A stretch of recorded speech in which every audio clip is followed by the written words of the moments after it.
Hello, welcome back to the channel. Thank you ಯಾರೆಲ್ಲ ನನ್ನ ಚಾನಲ್ನ ಸಬ್ಸ್ಕ್ರೈಬ್ ಮಾಡಿದ್ದೀರಾ, ಸಪೋರ್ಟ್ ಮಾಡ್ತಿದ್ದೀರಾ. ಫಸ್ಟ್ ಟೈಮ್ ಇದೇ ಒಂದು ವಿಡಿಯೋ ಮುಖಾಂತರ ನನ್ನ ಚಾನಲ್ವರೆಗೂ ನೀವು ತಲುಪಿದರೆ ಎಲ್ಲರಿಗೂ welcome and welcome back.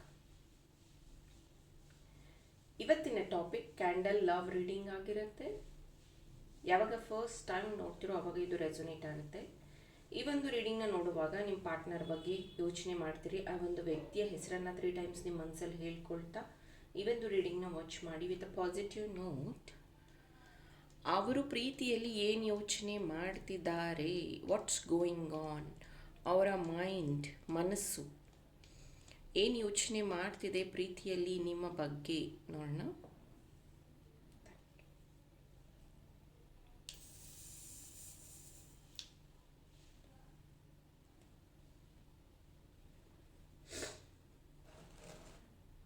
So ಆ ವ್ಯಕ್ತಿ ಹೆಸರನ್ನು 3 ಟೈಮ್ಸ್ ನಿಮ್ಮ ಮನಸ್ಸಲ್ಲಿ ಹೇಳ್ಕೊಳ್ತಾ ಈ ಒಂದು ರೀಡಿಂಗ್ನ ವಾಚ್ ಮಾಡಿ. ಈ ಒಂದು ಹುಣ್ಣಿಮೆ ಕಳೆದ ನಂತರ ಸಾಕಷ್ಟು ಬದಲಾವಣೆ ಬರ್ತಿದೆ ಪ್ರೀತಿಯಲ್ಲಿ. ನೋಡ್ಬೋದು ನೀವು ಇಲ್ಲಿ ನಂಬರ್ 4 ಬರ್ತಿದೆ. ಮೇ ಬಿ ಇವತ್ತು ಡೇಟ್ 4 ಅನ್ನೋದಕ್ಕೆ ಇರ್ಬೋದು. 3, 4 ಎರಡು ಬಂದಿದೆ. ಅಥವಾ 3-4 ದಿನದಿಂದ ನಿಮ್ಮಿಬ್ಬರ ಮಧ್ಯ ಮಾತುಕತೆ, ಚರ್ಚೆ ಅಥವಾ ಮನಸ್ತಾಪ, ಯೋಚನೆ ಜಾಸ್ತಿ ಆಗಿರುವಂಥದ್ದು. ಸೊ ಇವರು ನಿಮ್ಮ ಬಗ್ಗೆ ಬಹಳ ಡೀಪಾಗಿ ತಲೆ ಕೆಡಿಸ್ಕೊಂಡಿರುವಂಥದ್ದು, ಯೋಚನೆ ಮಾಡ್ತಿರುವಂಥದ್ದು. ಮೇ ಬಿ ನೀವಿಬ್ಬರು ಮಾತು ಬಿಟ್ಟಿರಬಹುದು ಅಥವಾ ಜಗಳ ಅಂತಲ್ಲ, ಹಾಗೆ ಸುಮ್ಮನೆ ಅವರಾಗವರೇ ಫೋನ್ ಮಾಡಲಿ, ಅವರಾಗವರೇ ಮಾತಾಡಲಿ ಅನ್ನೋ ರೀತಿಯಲ್ಲಿ ಕೋಲ್ಡ್ ವಾರ್ ಅಂತೀವಲ್ಲ, ಆ ರೀತಿಯಲ್ಲಿ ನಿಮ್ಮಿಬ್ಬರ ಮಧ್ಯೆ ಒಂದು ಕೋಲ್ಡ್ ವಾರ್ ನಡೀತಾ ಇರೋವಂಥದ್ದು. ಈ ವ್ಯಕ್ತಿ ಸಾಕಷ್ಟು ಸತಿ ಹೇಳಿದ್ದಾರೆ, ನನಗೆ ನಿನ್ನ ಹತ್ರ ಮಾತಾಡಿದ್ರೆ ತುಂಬ ಸಮಾಧಾನ ಅನಿಸುತ್ತೆ, ಏನೋ ಒಂದು ರಿಲೀಫ್ ಅನಿಸುತ್ತೆ, ನೀನಂದ್ರೇ ನನಗೊಂಥರ ಶಕ್ತಿ, ನೀನಂದ್ರೇ ನನಗೊಂಥರ ಪವರ್.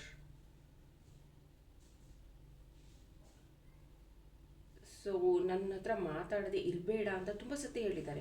ಬಟ್ ಈಗ ನಿಮಗೆ ಅನ್ನಿಸ್ತಾ ಇರೋ ಡೌಟ್ ಏನು ಅಂದರೆ, ಈಗ ನಾನು ಮಾತಾಡ್ತಾ ಇಲ್ಲ, ಜೊತೆಗಿಲ್ಲ ಅಂದರೆ ಇವರು ಹೇಗಿದ್ದಾರೆ, ಯಾಕೆ ಇದನ್ನು ಬ್ರೇಕ್ ಮಾಡ್ತಾ ಇಲ್ಲ ಅಂದರೆ ಅವ್ರಾಗವ್ರು ಯಾಕೆ ಮಾತಾಡ್ತಿಲ್ಲ ಅನ್ನೋಂಥದ್ದು ನಿಮಗೆ ಕನ್ಫ್ಯೂಷನ್ ಅಥವಾ ಡೌಟ್.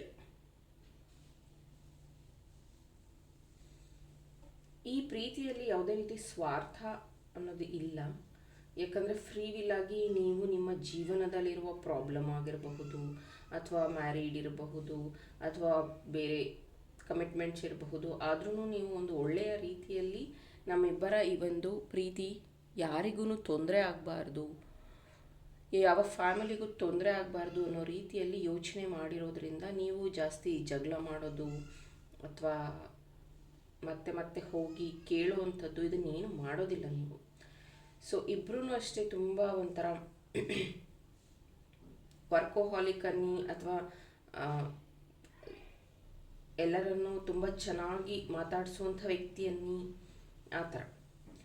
ಸಿಂಹರಾಶಿ, ಮೀನರಾಶಿ, ಕನ್ಯಾ ರಾಶಿ, ತುಲಾ ರಾಶಿ, ಮಿಥುನ ರಾಶಿ, ಮೇಷರಾಶಿ,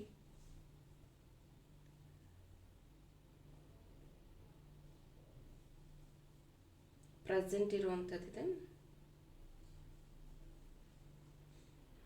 ಸೊ ಥರ್ಡ್ ಪಾರ್ಟಿ ಇರೋದು ಇಲ್ಲಿ ಕಂಡು ಬಂದಿದೆ. ಕೆಲವೊಬ್ಬರ ಲೈಫಲ್ಲಿ ಮಾತ್ರ, ಎಲ್ಲರ ಲೈಫಲ್ಲೂ ಅಲ್ಲ. ಈ ಥರ್ಡ್ ಪಾರ್ಟಿ ಗೊತ್ತಿಲ್ದಲೇ ಅಂದರೆ ಅವರಿಗೆ ನಿಮ್ಮಿಬ್ಬರದ್ದು ವಿಚಾರ ಆಗುತ್ತಿದೆ ಅಂತಲ್ಲ, ಗೊತ್ತಿಲ್ದಲೇ ಈ ಒಂದು ವ್ಯಕ್ತಿಗೆ ತುಂಬ ಟಾರ್ಚರ್ ಮಾಡ್ತಿರುವಂಥದ್ದು, ಈ ವ್ಯಕ್ತಿಯ ಪರ್ಸ್ನಲ್ ಲೈಫ್ನ ಡಿಸ್ಟರ್ಬ್ ಮಾಡ್ತಿರುವಂಥದ್ದು, ಅಥವಾ ಈ ವ್ಯಕ್ತಿಗೆ ಬಹಳ ರೆಸ್ಟ್ರಿಕ್ಷನ್ಸ್ನ ಹಾಕ್ತಿರುವಂಥದ್ದು, ಇದು ಎಲ್ಲೋ ಒಂದು ಕಡೆ ಅವರ ಮೆಂಟಲ್ ಪೀಸ್ನ ಡೈರೆಕ್ಟ್ಲಿ ಎಫೆಕ್ಟ್ ಮಾಡ್ತಾ ಇದೆ ಅಂತ ಅನಿಸ್ತಾ ಇದೆ. School, college, 18 years, 9 years, 7 years, 14 years ಈ ಥರ ನಿಮ್ಮಿಬ್ಬರ ಪರಿಚಯ ಇರುವಂಥದ್ದು ಇಲ್ಲಿ ಕಾಣಿಸ್ತಾ ಇದೆ. ಎಲ್ಲರದ್ದು ಅಲ್ಲ, ಕೆಲವೊಬ್ಬರದ್ದು ಮಾತ್ರ. ಮತ್ತು ನಿಮ್ಮ ಈ ಒಂದು ಪ್ರೀತಿ ಮಧ್ಯ ಗ್ಯಾಪ್ ಆಗಿತ್ತು, ಮತ್ತು ನೀವು ಪರಿಚಯ ಆದ್ರಿ, ಮತ್ತೆ ಸಿಕ್ಕಿದ್ರಿ ಅಂತ ಅನಿಸುತ್ತೆ, ಅಥವಾ ಚೈಲ್ಡ್ಹುಡ್ ಫ್ರೆಂಡ್ ಇವಾಗ ಮತ್ತೆ ಸಿಕ್ಕಿರುವಂಥದ್ದು ಅನಿಸುತ್ತೆ.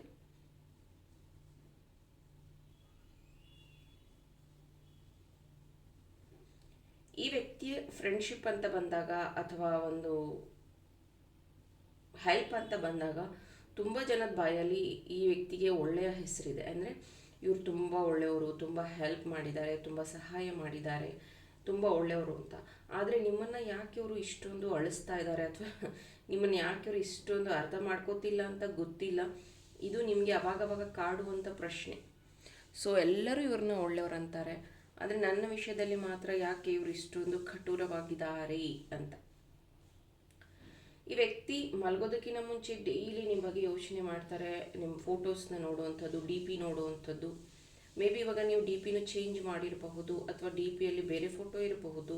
ಅದನ್ನು ಅವ್ರು ಕ್ವಶನ್ ಮಾಡಿರಬಹುದು, ಯಾಕೆ ನೀನು ಚೇಂಜ್ ಮಾಡಿದ್ಯಾ ಅಂತ. ಬಿಕಾಸ್ ಅದೊಂದೇ ಒಂದು ಇದ್ದಿದ್ದವರಿಗೆ ಅದು ನಿಮ್ಮನ್ನು ಫೋಟೋ ನೋಡೋದಕ್ಕೆ ಅಥವಾ ನಿಮ್ಮನ್ನು ಕನೆಕ್ಟ್ ಮಾಡೋದಕ್ಕೆ.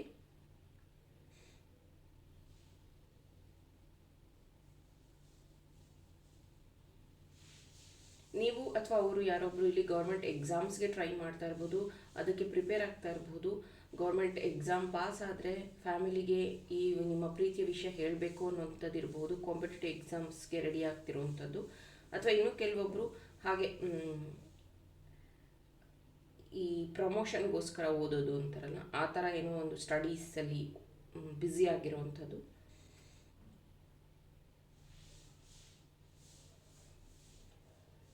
ಸೊ ನಿಮ್ಮ ಮದುವೆ ಅಥವಾ ಕಮಿಟ್ಮೆಂಟ್ ಅಂತ ಬಂದಾಗ ಈ ವ್ಯಕ್ತಿ ತುಂಬ ಕನ್ಫ್ಯೂಸ್ ಆಗೋದು ಅನ್ನೋದಕ್ಕಿಂತ ಇಲ್ಲ ಫ್ಯಾಮಿಲಿಯಿಂದ ಪರ್ಮಿಷನ್ ಇನ್ನೂ ಸಿಕ್ಕಿಲ್ಲ, ಸ್ವಲ್ಪ ವೆಯ್ಟ್ ಮಾಡು ಅಂತ ಹೇಳ್ತಾ ಇದ್ದಾರೆ. ಸೊ ನೀವಂತೂ ಈಗ ಸಂಪೂರ್ಣವಾಗಿ ಮದುವೆ ಕಮಿಟ್ಮೆಂಟ್ಗೆ ತಯಾರಿದ್ದೀರಾ. ಇದು ಕೆಲವೊಬ್ರಿಗೆ ಮಾತ್ರ. ಇನ್ನು ಕೆಲವೊಬ್ಬರು ನೀವು ಈ ಒಂದು ಕನೆಕ್ಷನ್ ಅಥವಾ ಈ ಒಂದು ಪ್ರೀತಿಯಲ್ಲಿ ಮದುವೆ ಅನ್ನೋದು ಇಲ್ಲ ಅನ್ನೋದು ನಿಮ್ಮಿಬ್ಬರಿಗೂ ಗೊತ್ತಿದೆ. ಬಿಕಾಸ್ ನಿಮ್ಮಿಬ್ಬರ ಈ ಒಂದು ಪ್ರೀತಿ, ಈ ಕಾಂಪ್ರಮೈಸೋ ಅಥವಾ ಕಮಿಟ್ಮೆಂಟೋ, ನೀವಿಬ್ಬರು ಇದನ್ನು ಹೀಗೆ ಅಂದರೆ ಸೀಕ್ರೆಟ್ಲಿ ಯುವರ್ ಮ್ಯಾನೇಜಿಂಗ್ ಅಂತಲೇ ಹೇಳಬಹುದು, ಸೀಕ್ರೆಟ್ ಲವ್ ಅಂತಲೇ ಹೇಳಬಹುದು. ಎಷ್ಟೋ ಜನಕ್ಕೆ ನಿಮ್ಮ ಪ್ರೀತಿ ವಿಷಯ ಗೊತ್ತಿಲ್ಲ, ನಿಮ್ಮಿಬ್ಬರ ಈ ಸಂಬಂಧದ ಬಗ್ಗೆ ಗೊತ್ತಿಲ್ಲ. ನಿಮ್ಮ ವ್ಯಕ್ತಿನೂ ಯಾರಾದ್ರೂ ಹೇಳ್ಕೊಳಕ್ಕಾಗಲ್ಲ. ಸೇಮ್ ಟೈಮ್ ನೀವು ಅಷ್ಟೇ ಈ ಒಂದು ಪ್ರೀತಿಯ ಬಗ್ಗೆ ಯಾರ ಹತ್ರನೂ ಹೇಳ್ಕೊಳ್ಳೋದಕ್ಕೆ ಆಗೋದಿಲ್ಲ. ಇದುವರೆಗೂ ನೀವಿಬ್ಬರೂ ಇದನ್ನು ಒಂದು ಹೈಡ್ ಆ್ಯಂಡ್ ಸೀಕ್ ಥರನೇ ಇಟ್ಟಿದ್ದೀರ. ಹಾಗಾಗಿ ನಿಮಗೆ ಪದೇ ಪದೇ ಭಯ ಆಗೋದೇನು ಅಂತ ಅಂದರೆ, ಇವರೇನಾದರೂ ಚೇಂಜ್ ಆಗಿಬಿಟ್ರೆ, ಬಾಯಿ ಮಾತಲ್ಲಿ ಹೇಳ್ತಾರೆ ನಾನು ಕೊನೆವರೆಗೂ ಇರ್ತೀನಿ, ನೀನೇ ನನಗೆ ಇಂಪಾರ್ಟೆಂಟ್ ಅಂತ, ಆದರೆ ಚೇಂಜ್ ಆಗಿಬಿಟ್ರೆ ಅನ್ನೋದು ನಿಮಗೆ ಯಾವಾಗಲೂ ಕಾಡ್ತಾ ಇರೋ ಪ್ರಶ್ನೆ. ನಿಮ್ಮ ಲೈಫಲ್ಲಿ ಸಾಕಷ್ಟು ಪ್ರಾಬ್ಲಮ್ಸ್ ಬಂದಾಗ ನೀವು ಇನ್ನೂ ಸ್ಟ್ರಾಂಗ್ ಆಗಿದ್ದೀರಾ. ಆದರೆ ಈ ವ್ಯಕ್ತಿ ಯೋಚನೆ ಬಂದಾಗ ಯಾಕೆ ನೀವು ಇಷ್ಟು ವೀಕ್ ಆಗ್ತೀರಾ ಅಂತ ಗೊತ್ತಿಲ್ಲ. ತುಂಬ ವೀಕ್ ಆಗ್ತೀರಾ, ಕಣ್ಣಲ್ಲಿ ನೀರು ಬರುತ್ತೆ, ಅಳ್ತೀರಾ, ಯಾರ ಹತ್ರನೂ ಏನು ಶೇರ್ ಮಾಡೋದಿಲ್ಲ, ಸೈಲೆಂಟ್ ಆಗಿಬಿಡ್ತೀರಾ, ಒಬ್ಬರೇ ಇರ್ತೀರಾ. ಮೇಷರಾಶಿ ಮತ್ತು ತುಲಾರಾಶಿಯವರು ಇದ್ದರೆ ಸೊ ತುಂಬ ಪ್ರಾಬ್ಲಮ್ಸ್ ಬರ್ತಿದೆ ನಿಮ್ಮ ಲೈಫಲ್ಲಿ. ಮೇ ಬಿ ಈ ಒಂದು ಕನೆಕ್ಷನ್ ಕಾರ್ಮಿಕ ಚೆಕ್ ಮಾಡ್ಕೊಳ್ಳಿ. ಯಾಕಂದರೆ ಪದೇ ಪದೇ ಪ್ಯಾಟ್ರನ್ ರಿಪೀಟ್ ಆಗ್ತಾ ಇದೆ. ಇತ್ತೀಚೆಗೆ ದೇವಸ್ಥಾನಕ್ಕೆ ನೀವು ಹೋಗಿ ಬಂದಿದ್ರಿ ಅನಿಸುತ್ತೆ, ಅಥವಾ ನಿಮ್ಮ ಪರ್ಸನ್ ಹೋಗಿ ಬಂದಿದ್ರು ಅಂತ ಅನಿಸುತ್ತೆ. ಸೊ ವೆರಿ ಪಾಸಿಟಿವ್ ಆಗಿ ಇಲ್ಲಿ ಎನರ್ಜೀಸ್ ಇರುವಂಥದ್ದು. ಜನಸೇವೆ ಅಥವಾ ಈ ಸೋಷಿಯಲ್ ಸರ್ವಿಸ್ ನಿಮ್ಮ ಪರ್ಸನ್ ತುಂಬ ಮಾಡ್ತಾರೆ. ತುಂಬ ಸಮುದಾಯ ಇದರಲ್ಲಿ ಅವರು ಇನ್ವಾಲ್ವ್ ಆಗುವಂಥದ್ದು. ಜನಗಳಿಗೆ, ಫ್ರೆಂಡ್ಸ್ಗೆ ತುಂಬ ಟೈಮ್ ಕೊಡ್ತಾರೆ. ನೀವು ಅಂದ್ಕೊಳ್ಳೋದು ನನಗೋಸ್ಕರ ಒಂದು ಕಾಲ್ ಮಾಡಿ ಮಾತಾಡಲಿಕ್ಕೆ ಟೈಮ್ ಇಲ್ಲ ಇವ್ರ ಹತ್ರ, ಎಷ್ಟು ಚೆನ್ನಾಗಿ ಜನಗಳ ಹತ್ರ ಮಾತಾಡ್ತಾರೆ, ಎಷ್ಟು ಚೆನ್ನಾಗಿ ಟೈಮ್ ಸ್ಪೆಂಡ್ ಮಾಡ್ತಾರೆ, ನಾನು ಇಲ್ಲಿ ವೆಯ್ಟ್ ಮಾಡ್ತಿರ್ತೀನಿ ಅಂತ ಯಾಕೆ ಅವ್ರಿಗೆ ಅರ್ಥ ಆಗಲ್ಲ ಅಂತ ನಿಮ್ಗೆ ಎಷ್ಟು ಸತಿ ಯೋಚನೆ ಬಂದಿದೆ. ಅವ್ರು ಹೇಳ್ತಿರ್ತಾರೆ ನಿನಗೇನೋ ಆಗಿರಲ್ಲ, ನೀನು ಚೆನ್ನಾಗಿದೆಯಾ, ನನಗೆ ಗೊತ್ತಾಗುತ್ತೆ, ಅದಕ್ಕೆ ನಾನೇನು ಕೇಳಲಿಲ್ಲ ಅಂತ. ಈ ವ್ಯಕ್ತಿ ಮತ್ತು ನಿಮ್ಮ ಸಂಬಂಧದ ಬಗ್ಗೆ ಈಗಲೂ ನಿಮಗೆ ತುಂಬ ಒಂಥರ ಗೊಂದಲ. ನಿಜವಾಗ್ಲೂ ಇದು ಪ್ರೀತಿನ ಸಂಬಂಧ ಹೇಗೆ ಅನ್ನೋ ಕನ್ಫ್ಯೂಷನ್. ಯಾಕಂದರೆ ತುಂಬ ರೆಸ್ಪೆಕ್ಟ್ ಇದೆ ಒಬ್ರಿಗೊಬ್ರು ಮಾಡೋ ಕೆಲಸದಲ್ಲಿ, ಒಬ್ರಿಗೊಬ್ರು ಸಮಯ ಕೊಡ್ತೀರಾ. ಆದ್ರೂ ಏನೋ ಒಂದು ಕಳವಳ, ಇವ್ರು ಚೆನ್ನಾಗಿದ್ದಾರಾ, ಏನಾಗಿದೆ, ಒಂದು ಕಾಲ್ ಇಲ್ವಲ್ಲ, ಏನಾಯಿತು, ನಿಮ್ಮ ಮನಸ್ಸು ತುಂಬ ಅವ್ರ ಕಡೆ ಯೋಚನೆ ಮಾಡುವಂಥದ್ದು, ಒಂದು ರೀತಿ ಕಟ್ಟಾಕಿರೋ ರೀತಿ ಅನುಭವ ಆಗ್ತಾ ಇರುತ್ತೆ. ಅಂಥದ್ದು ಪ್ರೀತಿ ಇರುತ್ತೆ. ಕೆಲವೊಬ್ಬರು ಈ ಲವರ್ಸು ಮದುವೆ ಆದವರೇ ಅಂತಲೇ ಅಲ್ಲ, ಒಂದು ಸಂಬಂಧಗಳು ಯಾವ ರೀತಿ ಡೀಪ್ ಕನೆಕ್ಷನಲ್ಲಿ ಇರುತ್ತೆ ಅಂದರೆ ಪಾಸ್ಟ್ ಲೈಫ್ ಕನೆಕ್ಷನ್ ಇರೋದ್ರಿಂದ ತುಂಬ ಅಟ್ಯಾಚ್ಡ್ ಆಗಿರುತ್ತೆ. ಅವ್ರ ಬಗ್ಗೆ ಯೋಚನೆ ಮಾಡ್ತಾ ಅವರ ನೆನಪಿನಲ್ಲಿನೇ ಜಾಸ್ತಿ ಸಮಯ ಕಳೆಯುವಂಥದ್ದು. ಅವರಿಗೆ ಬೇರೆ ಯಾರ ಬಗ್ಗೆನೂ ಯೋಚನೆ ಇರೋದಿಲ್ಲ, ಈವನ್ ಅವರ ಒಂದು ಲೈಫ್ ಬಗ್ಗೆನೂ ಯೋಚನೆ ಇರೋದಿಲ್ಲ. ಆ ವ್ಯಕ್ತಿಗೋಸ್ಕರ ಪ್ರೇಯರ್ಸ್ ಮಾಡೋದು, ಒಳ್ಳೇದಾಗಲಿ ಅಂತ ಅನ್ನೋವಂಥದ್ದು, ಈ ಥರ. ಇದು ಲವ್ ರೀಡಿಂಗ್ ಆಗಿತ್ತು. ಇಷ್ಟ ಆದರೆ ಲೈಕ್ ಮಾಡಿ, ನನ್ನ ಚಾನಲ್ನ ಸಬ್ಸ್ಕ್ರೈಬ್ ಮಾಡಿ. Thank you.